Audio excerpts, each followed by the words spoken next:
امی ہر مہینے جب بھی مجھے کرایہ لینے اوپر عدنان کے پاس بھیجتی تو وہ مجھے کھینچ کر اپنے ساتھ لگاتا اور چپکے سے میری چڑیا پر ہر مہینے لازمی چٹکی کاٹتا۔ میں شرما کر بھاگ جاتی، وہ خود ہی امی کو کرایہ دے جاتا۔ عدنان کے ابو اور میری امی دونوں ایک دن ہم نے دیکھا عدنان کے ابو میری امی کی ٹافی چاٹ رہے تھے۔ ویورز، کہانی میں آگے کیا ہوا جاننے کے لیے ویڈیو کو پورا دیکھیے۔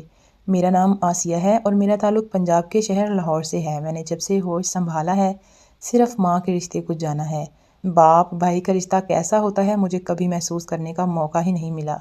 ایک ماں ہی تھی میری دنیا میں، جو سیکھا ہے اسی سے سیکھا ہے، اور ماں سے سیکھنے سے ہی مجھے تباہی کے اس دوراہے پر لا کھڑا کیا۔ یا آگے کنواں اور پیچھے کھائی کے سوا کچھ نہیں ہے۔ آج سے 6 سال پہلے میں 14 سال کی نابالغ بچی تھی۔ میں اپنی دنیا میں مگن رہنے والی لڑکی ہوں۔ رات کے وقت شاور لینا میری عادت ہے۔ میں شاور لینے کے بعد آئینے کے سامنے کھڑے ہو کر اپنے بال سکھا رہی تھی۔ امی نے میرے کمرے کی دہلیز پر قدم رکھا اور مجھے دوسری منزل پر جانے کو کہا۔ جاؤ آسیہ، عدنان سے کرایہ لے کر آؤ، مجھے رات کھانے کا بندوبست کرنا ہے۔ مجھے نہیں جانا امی، آپ خود لے آئیں۔ میں نے کرایہ دار کے پاس جانے سے منع کر دیا۔ میرے انکار پر امی کے تیور بدل گئے۔ ابھی کے ابھی اوپر جاؤ اور عدنان سے کرایہ لے کر آؤ، امی نے چلا کر کہا۔ میں منہ پھلا کر اوپر جانے لگی۔ میں سیڑھیاں چڑھ رہی تھی اور عدنان کے والد سیڑھیاں اتر رہے تھے۔ میں نے کئی بار یہ بات نوٹ کی تھی کہ میں جب بھی کرایہ دار کی طرف جاتی انکل ہمارے پورشن کے صحن میں رک جاتے۔ میں چھپ چھپ کر کھڑکی سے امی اور انہیں دیکھا کرتی۔ اس دن بھی میں اوپر آ کر چھپ کر انکل کو دیکھنے لگی۔ وہ تیز قدموں سے امی کے کمرے میں چلے گئے اور میں کرایہ دار عدنان کے کمرے میں آئی اور دروازے پر کھڑے ہو کے اس سے کرایہ مانگا۔ وہ تقریباً 22 یا 24 سال کا خوبصورت لڑکا ہے۔ تمہیں نظر نہیں آ رہا میں کپڑے استری کر رہا ہوں؟ میرے بٹوے سے خود ہی کرایے کے پیسے نکال لو۔ میرا کمرے میں داخل ہونے کا دل نہیں تھا۔ میں جانتی تھی عدنان میرے ساتھ غلط حرکت کرے گا۔ اگر پیسوں کے بنا جاتی تو اماں مارتی۔ میں تیز قدموں سے کمرے میں داخل ہوئی اور اس کے بٹوے سے پیسے نکالنے لگی۔ عدنان نے جھٹ سے میرا ہاتھ پکڑا اور مجھے اپنی طرف کھینچ کر اپنے ساتھ لگا لیا اور میری چھوٹی سی چڑیا کی چونچی دبانے لگا۔ ایسا مت کیا کریں عدنان بھائی، مجھے شرم آتی ہے۔ میں نے شرما کر وہ بھی ہنس پڑے۔ میں ان کی باتوں سے نکل کر اپنے پورشن کی طرف بھاگی مگر عدنان نے میرا ہاتھ پکڑ کر مجھے روک لیا اور کہنے لگا، خاموشی سے یہاں بیٹھ جاؤ، جب تک ابا واپس نہیں آ جاتے یہاں سے ہلنا بھی مت۔ اس نے مجھے سختی سے تاکید کی۔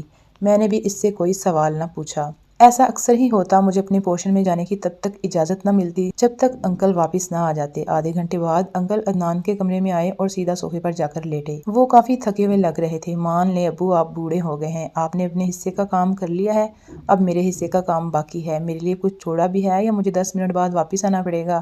عدنان اپنی الماری سے پیسے نکالتے ہوئے بولا۔ میرے حصے کے بھی پیسے دے آنا۔ میں پیسے لے کر نہیں گیا تھا، انکل نے مسکرا کر کہا۔ عدنان نے بٹوے میں پیسے ڈالے۔ مجھے کرایہ دیں ورنہ امی مجھے ماریں گی۔ میں نے دوبارہ کرایہ مانگا۔ تمہاری امی کو میں خود دوں گا، وہ سیڑھیاں اتر کر بولا۔ اف، میں غصے سے چلائی۔ وہ ہر بار کرایہ امی کے ہاتھ میں دیتا تھا۔ میں بھی سیڑھیاں اترنے لگی۔ انکل نے مجھے آواز دے کر روک لیا۔ آسیہ، کہاں جا رہی ہو تم؟ کبھی 2 گھڑیاں میرے پاس بھی بیٹھ جایا کرو، میں بھی تو تمہارا اپنا ہی ہوں۔ انہوں نے مجھے اپنے پاس بلایا۔ مجھے بھوک لگی ہے، میں نیچے جا رہی ہوں۔ میں نے رکنے سے منع کر دیا۔ انکل نے میرے کمزور پہلو پر وار کر کے مجھے روک دیا۔ فریج میں بریانی اور فرائی فش پڑی ہے، جاؤ گرم کرو اور خود بھی کھاؤ اور مجھے بھی کھلاؤ۔ اچھا کھانا میری کمزوری تھی۔ میں بھاگ کر کچن میں گئی اور سارا کھانا گرم کر کے لے آئی۔ میں کھانا کھا رہی تھی کہ سلاد میرے سینے پر گر گیا۔ انکل بار بار اپنے ہاتھ سے سلاد صاف کرنے لگے تو کبھی میرے ہونٹوں کو صاف کرنے لگے۔ میں اتنی سمجھدار نہیں تھی کہ سمجھ پاتی وہ میرے ساتھ کیا کرنے کی کوشش کر رہے ہیں۔ عدنان کو بھی امی کے پاس گئے ہوئے کافی دیر ہو گئی تھی۔ میں نے پوچھا، انکل عدنان ابھی تک واپس کیوں نہیں آیا؟